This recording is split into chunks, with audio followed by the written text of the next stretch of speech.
Assalamu alaykum. Bugün O'zbekiston terma jamoasi a'zosi bizani faxrimiz Zalaliddinov bilan to'p o'ynadik. Taassurotlar. Bizani yana MFC Xorazm bo'yicha gaplashdik. Media klub bo'yicha, shu bo'yicha fikrlaringizni chek.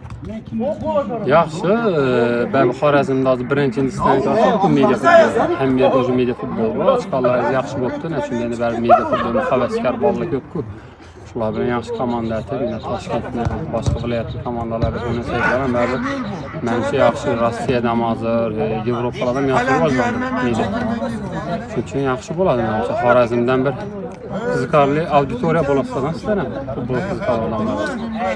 Yaxshi omad xudo xolasa. Qarang, Yevropada Toni Kroos, keyin Pikelar turibdi-ku mediaga. Bizani futbolchilar ichida qiziqish bormi shuni liga tashkil etish? Futbolchilar ichida qachonki o'z futbolini yakunlaydi-ku. Shundan keyin bo'ladi. O'zi ham o'ynash uchun. Tushundingmi? Intizay dila interes. O'zi ham o'ynaydi, o'sha media futbol ham o'zini atib, harakatlar shuni o'ynayveradi. Va futbolist futboldan cheklanib qolmaydi hech qachon futbol o'ynayveradi. Futbolistdan baribir shuni bo'ladi men o'ylashim. Futbolist futboldagi media futbol o'ynab, Yevropadan, Rossiyadan shuning bo'lib turibdi-ku. Bizda ham shuning bo'ladi menimcha.